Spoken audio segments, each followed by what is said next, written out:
Você já brincou de um mestre mandou?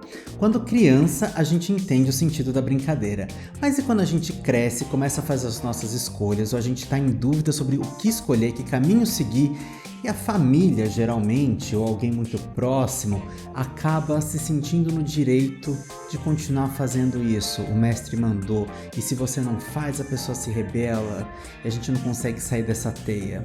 Como é que fica? Será que tem a ver com a síndrome do Peter Pan ou o complexo do Puer Aeternos, independente de identidade de gênero? Bora tomar um café e bater um papo? Olá, eu sou Rodrigo César e você está no meu canal. Para quem está chegando agora, boas-vindas. Para quem está retornando, boas-vindas novamente.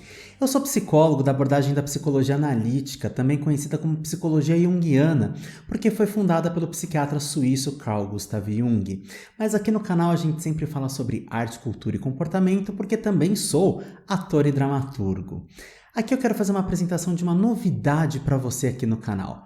Desde o vídeo da semana passada, a gente conta com capítulos nos vídeos, então você pode transitar facilmente pelos assuntos pré-definidos aqui no nosso vídeo. Então você conta com essa possibilidade diretamente aqui na barra, né, de rolagem do vídeo, mas também na descrição do vídeo você tem ali todos os capítulos, todos os tópicos. Então divirta-se, porque eu sei que às vezes a gente começa a falar de um assunto, a gente vai para outro, a gente volta, porque aqui é um bate-papo muito gostoso, mas eu acho que também eu preciso ajudar vocês a se localizarem no conteúdo, porque às vezes eu vejo que tem conteúdo lá no final que é importante, mas as pessoas não ficaram porque a gente mencionou um outro assunto antes. Então, cola aí na minha, vai lá na barra de rolagem, ou então vai lá na descrição do vídeo que você sempre vai achar ali os tópicos do vídeo. Seguinte, tem uma outra novidade também rapidinho aqui para vocês, que é: eu estou lançando com o Pietro. Na verdade, o Pietro fez para mim, o Pietro da VSX fez para mim o meu site. E lá no site você encontra várias informações sobre mim, sobre minha parte de agendamento e também sobre os cursos. Sim, eu dou cursos, então tem cursos ao vivo e também a gente vai lançar, a partir de novembro, a gente tem um curso de psicologia analítica que vai ser lançado pela plataforma Hotmart. Então se liga, porque a gente vai ter um curso em breve gravadinho todinho para você que sempre quis fazer um curso comigo e não sabia como. Porque tem outros cursos que são ao vivo e que não ficam gravados, mas esse aqui agora você vai poder levar para casa todinho seu, tá bom? Então bora pro vídeo? Eu acho curioso como algumas temáticas surgem para eu gravar vídeo. A dessa semana é a seguinte, né? O mestre mandou. Por quê? Eu estava fazendo um atendimento numa segunda-feira e surgiu dentro de um atendimento uma questão de dinâmica familiar. Eis que na hora do meu almoço eu vou almoçar e abro o YouTube para assistir algum vídeo aleatório e entra um vídeo do Valdemar Magaldi, meu querido mestre Valdemar Magaldi, do IGEP, né, do Instituto Jungiano de Ensino e Pesquisa. Eu vou deixar o link do vídeo aqui na descrição para você. E o vídeo do Valdemar é sobre constelação familiar, mas não sobre aquela técnica de constelação familiar que o pessoal está comentando muito agora. É um vídeo sobre o capítulo Constelação Familiar que o Jung traz no segundo volume das Obras Completas. E ali nessa questão da dinâmica familiar, né, dessa constelação, como que as coisas se constelam, como que elas acontecem, como que elas interagem, né, a gente tem acesso a toda uma dinâmica familiar. Quando eu vi aquilo, eu pensei, isso aqui tá com cara de sincronicidade, porque com o tempo a gente vai percebendo o que aparece na nossa vida como sincronicidade, que são situações que aparentemente são coincidência, mas que se a gente colocar atenção, elas vão fazer sentido, elas vão ter uma relação de sentido com o momento que a gente está vivendo. Eu estava certo, porque a partir dali, alguns atendimentos percorreram essa temática na semana. Foi curioso. Quem é da área clínica e junguiano já deve ter atentado para isso, né? Às vezes parece que a semana tem temas. Muitos pacientes trazem o mesmo tema. E dessa semana não foi diferente, achei bem curioso e vamos falar sobre isso. Por quê? Uma particularidade que surgiu não foi a relação familiar de briga, de não sei o quê, foi em relação à tomada de decisão.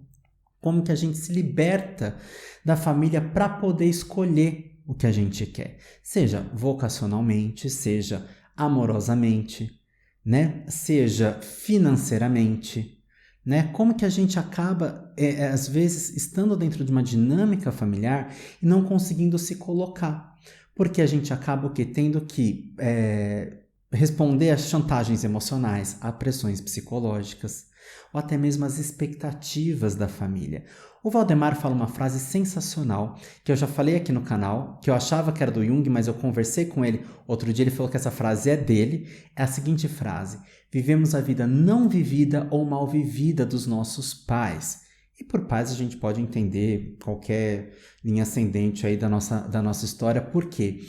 Muitas vezes a gente acaba sendo o bode expiatório de uma situação familiar, ou a gente acaba trazendo aquela carga de expectativa. Vamos pensar numa empresa? A família foi lá, montou toda uma empresa dentro de um nicho que a família gosta, ou que aprendeu a gostar, porque muitas vezes não gostava, era o que tinha para ontem, para hoje, e fez. E aí nasce a criança. Quanto que se deposita de expectativa em cima dessa criança?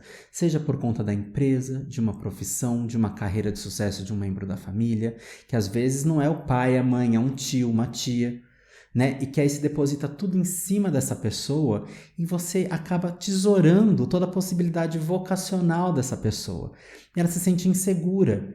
E aí ela precisa achar um meio do caminho, muitas vezes, para agradar lá, né? E se desagradar menos, porque o que ela quer está muito longe do que a família quer. Mas ela encontra o quê? Um meio do caminho, né? E que muitas vezes ela vai sofrer, porque ela não está lá, ela está aqui.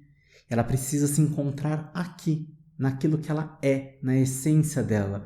Mas ela fica com dificuldade de ter a ousadia de enfrentar essa família.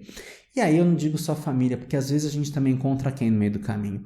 Os cônjuges, as cônjuges, os namorados, as namoradas, os parceiros, as parceiras, as parcerias afetivas que muitas vezes depositam na gente uma expectativa. Principalmente se uma pessoa já está mais avançada em questão de profissão, por exemplo, ou em questão financeira. Ela quer que a outra pessoa fale.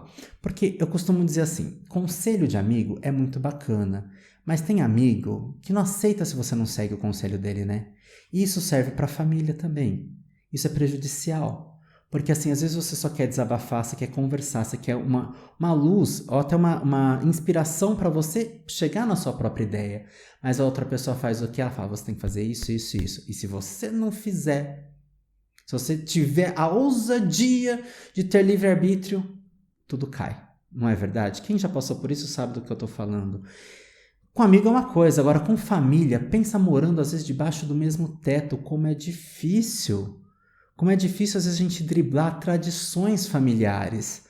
E aí eu quero recorrer com vocês, né, a uma história do Bhagavad Gita, né, do hinduísmo, porque as mitologias todas, né, elas servem pra gente, né, as histórias desses personagens religiosos todos, né, e a gente pode beber em qualquer mitologia, né, seja urubá, grega, cristã, hindu, tudo mais, a gente pode beber, tupi, a gente vai beber nessas histórias para a gente buscar uma luz aqui dentro, para a gente se transformar, para a gente transcender. Esse é o barato das histórias, né, que servem ali de instrumento para a gente pensar sobre a nossa própria vida. Eu quero trazer um recorte rápido aqui para vocês sobre Krishna e Arjuna, né? Arjuna tinha que lutar contra a família, né? E ele estava angustiado porque ele ia ter que lutar contra a família, contra os seus. Só que o Krishna traz a seguinte questão, né? A gente às vezes está predestinado àquilo. A gente está predestinado a ter que lutar, então a gente não vai fugir da luta, a gente vai entrar na luta, porque o nosso papel é esse. Aí eu te pergunto, se você está numa família que é tão impositiva, qual é o seu papel nessa família? Primeiro, se libertar de algumas questões.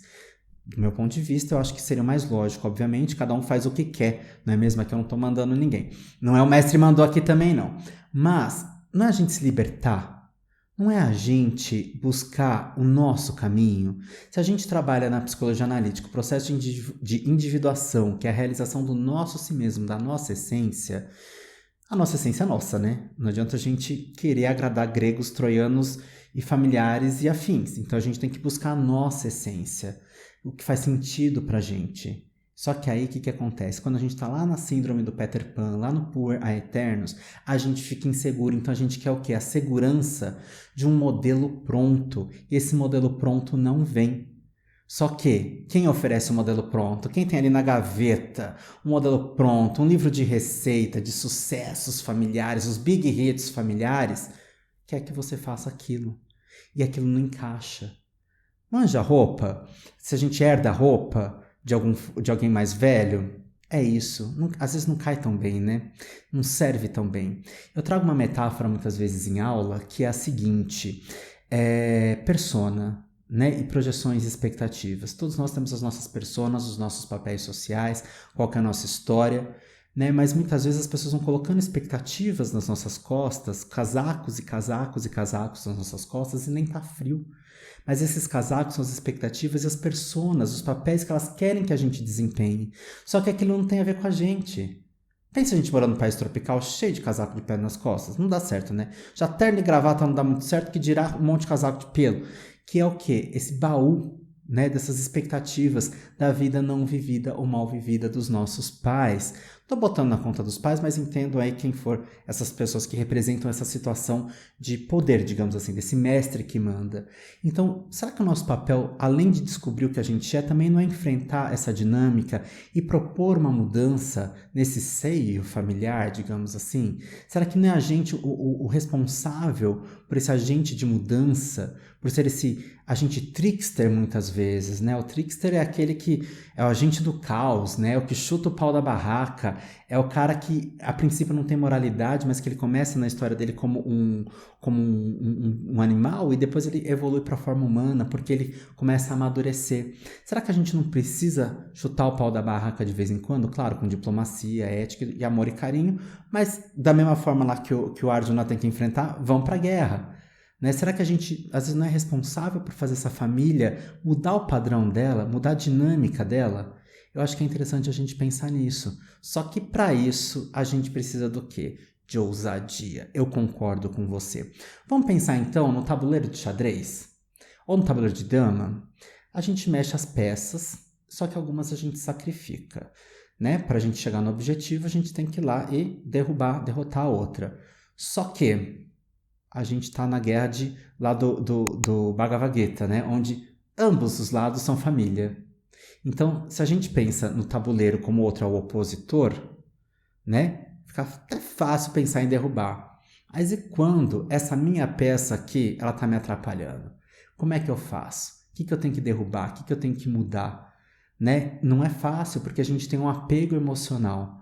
Como é que a gente diz para um pai, para uma mãe, que guardou, sei lá, 20 anos, guardou dinheiro para a gente cursar tal curso e a gente não quer tal curso? Como é que a gente diz que aquele escritório que o avô deixou não é aquele escritório que eu quero? Então, quantas vezes a gente tem que o quê? Entrar nessa batalha, mas essa batalha mais do que a família, porque a gente localiza na família isso, mas a gente acaba sucumbindo. Mas a gente tem que enfrentar essa batalha interna antes de mais nada, que é a gente se desprender dessas expectativas, porque a expectativa é do outro, não. Perdão. Todo vídeo eu bato no microfone. É impressionante. Se eu botar o microfone no teto, eu vou bater de alguma forma. A gente se desprender dessas questões familiares não é fácil, mas a gente precisa, porque é uma dívida que a gente abre com a gente mesmo. E a gente já começa no mundo endividado, né? Porque aí parece que a gente tem que pagar para o outro, né? Essa gratidão eterna do outro. Porque o ser humano, acho que é o único animal da natureza que depende do outro para sobreviver, né? Os outros no comecinho, né? Mas a gente depende por muito tempo, né? Mas essa gratidão vai até quando? E essa gratidão tem que ser subserviência? Não, né? Então, qual que é o nosso caminho? Isso vale até para a questão da orientação sexual, para a escolha de quem eu... A orientação não é a escolha, mas como que eu lido com o amor da minha vida que eu trago para minha família, né? Como é que eu vivo, né, sem poder estar entre os meus que dizem que gostam de mim, mas eu não posso apresentar o meu namorado. No caso, eu sou um homem gay, por isso que eu estou falando dessa forma. Que eu não posso apresentar, que eu não posso trazer, né? Então a gente precisa começar a pensar qual é o fundamento disso tudo. Qual é a preservação disso tudo? E a gente começa a ver um padrão rígido, uma constelação rígida ali, né? Onde existe uma ideia muito fixa, muito sectária, muito endurecida e muito seca. E às vezes o nosso papel é justamente flexibilizar e umedecer tudo isso, né? E cai na nossa mão, porque é a gente que está ali tendo que lidar com isso. Então, se é o nosso papel, a gente assume. É claro que não necessariamente a gente precisa ficar na guerra o tempo todo. A gente pode pegar o nosso banquinho e ir para outro lugar também. Não precisa ser todo mundo junto, resolver tudo. Nem sempre vai ser possível, a gente sabe disso. Mas ainda assim, o enfrentamento é necessário, senão a gente sofre. Tem uma peça do Nelson Rodrigues, né, um grande dramaturgo brasileiro, que chama Doroteia. Essa peça Doroteia é bem interessante. E eu tenho uma peça, que foi um exercício, uma peça curta, na verdade, que foi um exercício dramatúrgico que eu fiz com a Solange Dias, né, minha querida Solange Dias, na Escola Livre de Teatro de Santo André. E essa peça curta que eu escrevi era uma proposta cênica, né, então ela tem 2 páginas, mas é uma peça curta de teatro, e a gente tinha que mesclar personagens e dar um novo sentido ou usar o mesmo universo. Então eu fiz 4 personagens, né? Peguei 4 personagens e fiz um diálogo entre esses 4 personagens. Então a peça chama Estufilha, né? Estufilha, ou aquela que sucumbe e aquela que não. Estufilha, aquela que sucumbe e aquela que não. Porque eu trago 2 paralelos. Resumidamente, Doroteia é uma moça que precisa de um abrigo da prima, Dona Flávia. Só que para ter esse abrigo, né? Porque a Doroteia foi para a vida, né? Doroteia das nossas, né? Vai para a vida. Doroteia foi para a vida, de repente, não deu tão certo, ela precisou de abrigo na casa da prima. E a prima, muito sádica, começa a impor algumas questões, inclusive morais, né? Então, assim, recomendo que vocês leiam, né? Vou ter que dar o spoiler, né? Doroteia sucumbe a Dona Flávia. Pronto, dei o spoiler, é uma peça antiga, assistam, leiam, né? Não sei se ela está sendo montada agora. A última vez que eu tive notícia dela ter sido montada foi, acho que com a Letícia Spiller, se eu não me engano. Não assisti a montagem, mas a gente tem uma peça que está sempre montada por aí, que é quem? Aquela que não sucumbe, né? A Antígona. A Antígona, sim, filha de quem? Do Édipo. Lembra do Édipo? O complexo de Édipo, o que casou com a Jocasta? Lembra desse que matou o próprio pai e casou com a Jocasta? Então, vamos falar sobre Édipo? Ou melhor, sobre Antígona? Para falar de Antígona, a gente precisa falar do Édipo. Por quê? A história da Antígona, né, que é essa moça que enfrentou o tio Creonte para poder enterrar o irmão, né? A história da Antígona começa com o Édipo. Não, começa com o pai do Édipo. Olha como a questão familiar ela é transgeracional, né? Tinha lá o senhor Laio, né? Laio, o pai de Édipo, né? Catou Crísipo, que era filho de um rei. Nessa história, né? Uns dizem que Laio teria estuprado o Crísipo, outros dizem que teria sido com consentimento. Eu não estava lá, não vi, não posso falar o que aconteceu, mas tem essas 2 versões aí. Laio e Crísipo. Quando descobrem, né, essa história, um caso de homossexualidade, quando descobrem essa história, Crísipo se sente envergonhado e se mata. E o pai do Crísipo amaldiçoa o Laio e as gerações anteriores e as posteriores do Laio. Que essa maldição vai cair lá no Édipo, que se ele tivesse um filho homem, ou melhor, no Laio, que se ele tivesse um filho homem, este filho mataria ele, não é no Édipo. A maldição cai no Laio, que se ele tivesse um filho homem, mataria ele. Ok? Laio casa com Jocasta. Numa noite de bebedeira, eles têm o Édipo. Né? Nasce Édipo, é um menino, então esse menino vai me matar. Manda embora daqui, vamos matar esse menino. Manda esse menino para morrer, esse menino não morre porque o cara que era responsável para matar esse menino, deixar lá no alto do monte, entregou para um casal de reis de um outro reino que não tinha filhos. O tempo passa, o tempo voa, o ameríndio já nem existia naquela época, continua não existindo mais, mas enfim, eis que Édipo cresce e faz 18 anos. Aí tem um bêbado na cidade que fala assim, tu não é filho do teu pai não, né? Ele acha muito estranho, então ele vai lá no oráculo de Delfos que conta para ele, às vezes eu estou mudando um pouquinho aqui a sequência da história, mas é basicamente isso, né? Fica aqui a minha versão resumida da história. Édipo vai lá Por que Édipo, né? Porque ele foi pendurado pelos pés feridos. Édipo, pés feridos. Vai lá no oráculo de Delfos que fala assim, então, você vai matar teu pai. Aí o Édipo, achando que aquela história do bêbado era mentira e tudo mais, porque falaram que era mentira e tudo mais, que era só um cara bêbado e tal. Édipo, então, sai daquele reino para não matar o pai. No caminho, zambeteando por aí, dá de cara com a caravana de quem? De Laio. Entram num combate e mata todos, exceto um. Mata todos. Posteriormente, ele descobre que tinha ali a esfinge que dava os desafios e que castigava os viajantes e assolava pestes e tudo mais. Ele desvenda o enigma da esfinge, por conta disso todo mundo se liberta, ele é coroado rei, já que o Laio tinha morrido, então bora botar ele casando com a Jocasta. Casou com a Jocasta. Tem os filhos, né? Etéocles, Polinices, Antígona e Ismene. Tem esses 4 filhos. Ok, até aqui. Sigamos. Eis que o Édipo, né, e como a maldição alcançaria todos, né? As gerações posteriores também do Laio, né? Então, o que aconteceu? Resumo da ópera. Tô tentando resumir ao máximo aqui para vocês, gente, porque é uma tragédia grega inteira cabendo aqui, né? Assola uma peste em Tebas, né, que é a cidade onde eles estavam, se assola uma peste, e ele vai, o Édipo vai tentar descobrir onde é que aconteceu, por que está acontecendo isso. E aí descobrem que era porque ele teria matado o pai, e aí descobre a história toda. Nisso, quando descobre essa história toda, o que acontece? Édipo arranca os olhos, porque ele não poderia mais ver beleza no mundo, Jocasta se mata, Édipo se exila em Colono junto com Antígona. Quem sobra na cidade? Os 2 irmãos, que começam a tretar, um mata o outro. Só que um tinha ido para outra cidade, esqueci o nome, foi para outra cidade, acho que é Argos, foi para outra cidade e entraram em confronto. Só que o que foi embora, né, não podia ser enterrado, porque ele teria sido tido como traidor, né? Sendo traidor, ele não poderia ser enterrado, porque não enterrar uma pessoa naquela época seria uma maldição eterna, seria um castigo eterno. E Antígona fala assim, pô, é meu maninho, né? Não vou deixar aí vagando, tem que enterrar. Então, ela enfrenta o tio Creonte, que virou rei, né? Que era o irmão da Jocasta. Ela enfrenta esse tio porque ela questiona a lei.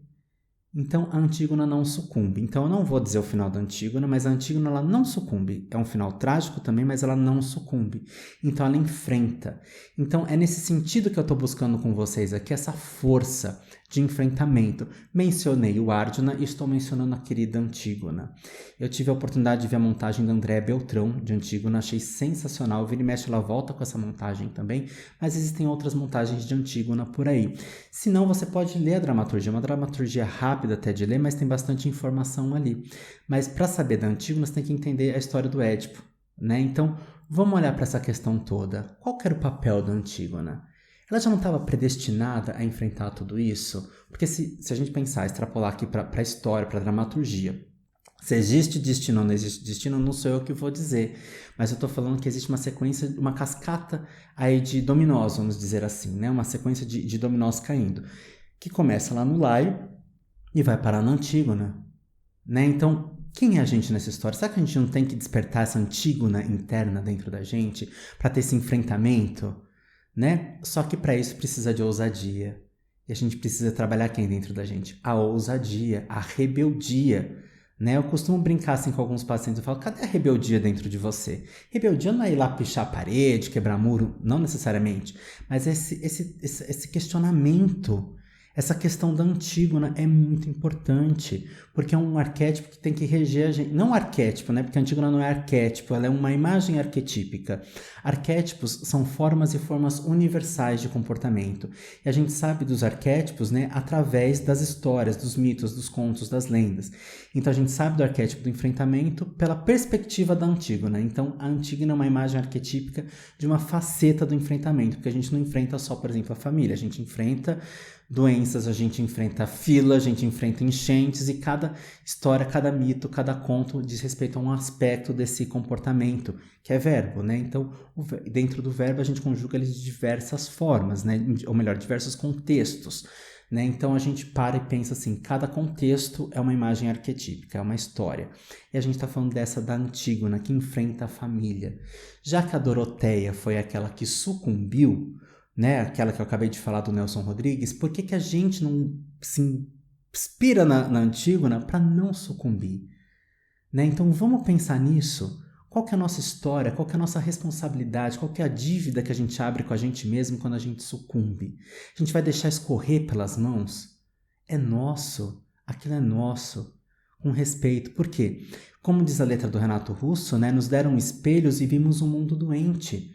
Porque se eu estou sofrendo, porque eu estou percebendo que a outra pessoa está com um olhar adoecido, está com um olhar enrijecido, seco, doloroso, fundamentalista, o que seja, por que eu tenho que sucumbir a isso? Né? Como que eu posso dar meios? Claro que eu estou falando de uma forma aqui que parece até romantizada. Eu sei que por aí a gente tem violência, tem assassinato, tem espancamento e tudo mais. Mas a gente sim, ainda assim, a gente vai buscar meios, a gente vai buscar formas, instituições, a gente vai buscar ajuda, né? Seja de um profissional responsável, e cuidado com os profissionais que a gente escolhe também, a gente não pode ser ingênuo. Uma coisa que eu conversei hoje com uma querida colega de profissão, né? A gente não pode ser ingênuo. Porque a ingenuidade, ela não é uma qualidade assim maravilhosa, né? Porque a ingenuidade, ela faz com que a gente não enxergue, né? A malícia, não enxergue as perspectivas, a gente não tenha um traquejo, porque a gente espera, a gente confia demais na bondade do outro. Ser bom é uma coisa, né? Nós somos bons e também somos maus também, né? Temos todos os arquétipos. Mas a ingenuidade, ela talvez mais atrapalhe do que facilite, porque ela não prepara a gente para enfrentar os desafios. E por isso que quando a gente fica de uma maneira poor, né, infantil, a gente acaba ficando ingênuo, porque a gente não quer aprender a lidar com essa ingenuidade. A gente quer que o outro diga pra gente essa malícia, porque o outro estaria mais preparado, e aí a gente acaba aceitando essas visões de mundo, o que o outro acha que é da forma que a pessoa lê o mundo, a gente acaba aceitando justamente porque a gente não foi lá e não experimentou. Né? Uma vez eu ouvi uma frase maravilhosa, né? Não acredite em nada do que eu digo, tenha suas próprias experiências. E é isso, porque às vezes a minha visão, o meu óculos serve para mim. Eu estou vendo deste ponto de vista. Quem está vendo desse ponto aqui, ó, vê de maneira diferente. Eu estou aqui olhando para vocês, na verdade, eu estou olhando para uma câmera. Tem a câmera, tem o microfone em cima da câmera, eu tenho uma tela atrás da câmera, meu notebook está ali embaixo. Desse ponto eu vejo aqui uma luz, vejo outra luz, vejo o microfone. E você está vendo o quê? Eu não estou vendo o que você está vendo, né? E você não está vendo o que eu estou vendo. A menos que eu mostre aqui. Já fiz bastidores. Mas se a gente está todo mundo no mesmo ponto, aliás, se a gente está todo mundo na mesma sala, cada um está num canto, todos nós temos perspectivas diferentes. Todos nós vamos ver o fenômeno de uma maneira do nosso ângulo. Então, isso reflete aqui a nossa subjetividade. Por isso que a gente não pode, necessariamente, aceitar tudo que o outro fala. É claro que, na construção do arquétipo da sabedoria, né, do nosso arquétipo da sabedoria, porque o arquétipo ele é universal, mas a gente vai preenchendo com a nossa vida, com a nossa história. Por isso que são formas e formas que a gente vai preenchendo também com as nossas vivências. O arquétipo da sabedoria é esse saber lidar com as coisas, mas a gente precisa também desenvolver a nossa forma. E não só a forma que vem de fora. Não existe esse input, não é um cardápio, não é um manual de procedimento. Mesmo manual de procedimento, a gente pode olhar e começar a repensar processo. Por isso que os manuais de procedimento operacionais aí das empresas, vira e mexe, passam por revisões. Quem sabe, quem vê lá no rodapé fala revisão tal, versão tal, tal, tal. E assim é a vida, porque se até esse que é meio padronizado, vamos pensar em forma de alimento industrializado. Quantas vezes você já não viu nos rótulos aí, nova receita, nova receita, nova receita? É porque tudo isso também vai mudando e a gente não percebe, né? Então, por que com a nossa vida seria diferente? A gente também precisa se revisar, a gente também precisa inserir esse respiro. E mais, às vezes a gente é a pecinha que de alguma forma, sabe-se lá por qual mistério da vida, cada um explica de uma forma, cai na nossa mão ter que buscar a mudança familiar. Agora, se não dá certo, a gente também não vai ficar dando murro em ponta de faca. Mas a gente precisa o quê? Priorizar a gente mesmo. E a gente ter a ousadia. Ah, Rodrigo, mas de repente eu tenho um interesse vocacional que a gente sabe que não tem muito futuro com dinheiro e tudo mais, porque minha família cobra, não aceitaria, tal. Se vira. Aí é o teu processo, é a tua história. Não deixa morrer aquilo que para você é importante. E também buscar formas de fazer dinheiro, né? Porque o que a gente mais escuta é: mas essa profissão não dá tanto dinheiro, minha família tem mais poder aquisitivo, não aceitaria que eu fizesse isso ou aquilo. Então, vamos aprender sobre finanças, vamos aprender sobre planejar dentro da nossa realidade. Ah, Rodrigo, mas você está falando para um público mais elitista? Não. Aqui no YouTube tem o canal da Nath Finanças, que é um canal para pessoas de baixa renda. Então, é interessante a gente saber que possibilidades existem. E dentro daquilo que eu tenho na mão, o que eu vou fazer com isso? Que farofa que eu vou fazer com todos esses ingredientes? Ou será que vai ser farofa? O que eu vou fazer com todos esses ingredientes que eu tenho? E aí a gente usa quem? Sinto muito, o arquétipo da criatividade, o arquétipo da criança, o arquétipo da curiosidade, da iniciativa. Todos esses são aspectos da criança, que olha, que quando não são utilizados muito bem, eles adoecem e viram o quê? O tal do Peter Pan, o tal do Puer Aeternus, da criança eterna, porque não consegue se conectar com quem? Com o arquétipo da sabedoria. O James Hillman coloca pra gente que o arquétipo da sabedoria, né, ele é o par complementar do arquétipo da criança. Por que sabedoria? Porque é o arquétipo do velho sábio, da velha sábia, né? Mas se a gente botar ali esses dois complementares, quando eles estão na potência, é a iniciativa com a sabedoria, o aprendizado, curiosidade com a experiência, né? A necessidade. Agora, se ambos estão adoecidos, o velho fica rígido, seco, inflexível, chato, ranzinza. Agora, se a criança fica adoecida, fica pueril, não vai para o mundo, fica no mundo da fantasia, fica vivendo a vida provisória. Temos um vídeo sobre vida provisória aqui. Então, o que a gente quer? Eu te pergunto, qual é o lugar que você quer estar hoje? Qual é o lugar que você quer ocupar no mundo? E por que você está com dificuldade de ir para lá? Você está brincando de o mestre mandou por quanto tempo? Vai ficar nesse... O mestre mandou por quanto tempo? Então vamos pensar com prudência. Sempre com prudência. Não é jogar tudo para cima, mas é começar a fazer uma movimentação. E conforme você vai fazendo essa movimentação, entender onde é que vai esbarrando todas as dificuldades. Porque a gente...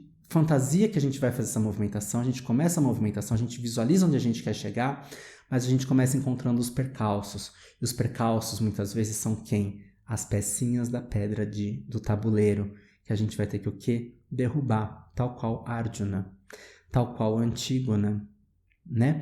Então percebe como a gente tem esse recurso interno. Quando eu conto essas histórias para vocês, certamente vocês devem entender do que eu estou falando. Né? Vocês devem localizar um pouquinho na história de vocês, na vida de vocês ou na vida de alguém. Vocês devem compreender porque isso é arquetípico, que é universal para todos. Né? Só muda o que? O contexto, a história, o tempo, a hora, o mês, o ano, né? A época, o país, a cidade. Só muda isso, mas muita coisa aqui, ó, humana. É sempre o que? A nossa busca pelo nosso si mesmo, pela nossa realização, pelo nosso self. Self também é si mesmo dentro da abordagem da psicologia analítica, né? São sinônimos. É a gente, como diz o Hillman, fazer alma, making soul, né? Porque alma é psique, né? Psique no grego chama... a tradução é alma. Então, a nossa parte psíquica, a nossa psique é alma, né? A tradução. Mas o fazer alma é colocar a nossa essência, colocar a nossa vida, colocar o nosso tempero. E é isso que a gente precisa, temperar a nossa vida. A gente tem uma casa como? De repente, toda clean, toda branquinha, bacana, ou bege, off-white, o que você quiser. Mas onde é que está o tempero da casa? E eu não estou falando da casa arquitetura, eu estou falando da nossa casa interna. Né? Qual o tempero que a gente coloca? Qual a cor que a gente coloca? Que cor que a gente quer? Por que a gente não ousa? Né? O que impede a gente? A gente vai se deparar com quem? Não tem aquele meme que assim, tem o grande responsável, aí abre, né? A pessoa apontando ou vendo ela mesma no espelho, ou o Homem-Aranha, também tem a versão do Homem-Aranha, vários Homens-Aranha apontando, responsável por tal coisa. Porque sim, às vezes a gente está nessa teia familiar, né, nessa constelação familiar, e a gente não consegue sair dela. Mas a gente também precisa entender qual que é o nosso papel, a nossa responsabilidade para a nossa saída. E qual recurso que a gente vai buscar.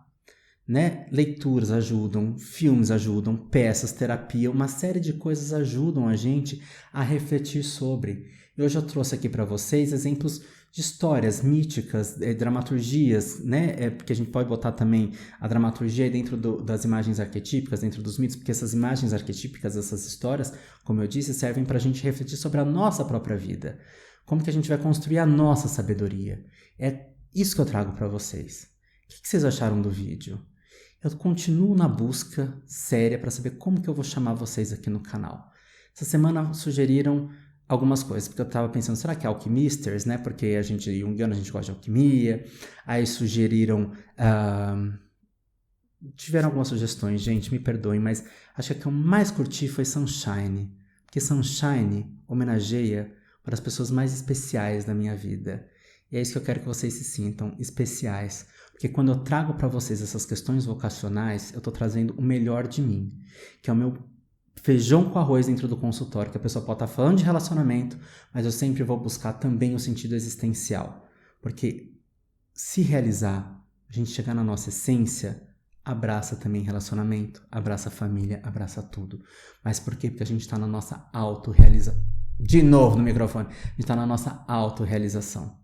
Então, eu quero que vocês catem esse gostosinho que eu tô dando aqui para vocês, desse sunshine, dessa alegria, desse afeto que eu tenho por essa pessoa, que é das mais especiais da minha vida inteira, né? Peguem isso, porque essa pessoa que eu tô falando é uma pessoa que brilhou muito e trouxe luz para muita gente, plantou muita semente para muita gente.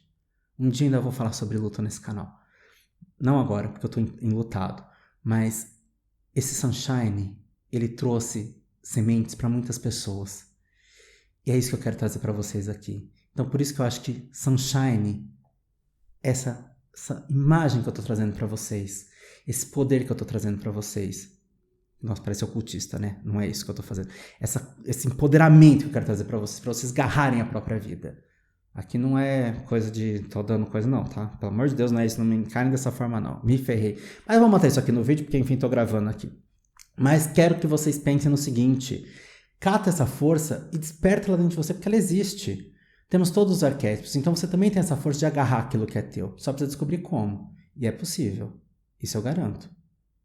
Se vai conseguir, eu não garanto. Mas que é possível, é. Porque temos todos os arquétipos. Lógica do Jung, tá? Um grande beijo, até o próximo vídeo. Me conta o que vocês acharam, por favor. Esse finalzinho aqui foi meio doido, mas enfim, tamo junto. Beijo, tchau!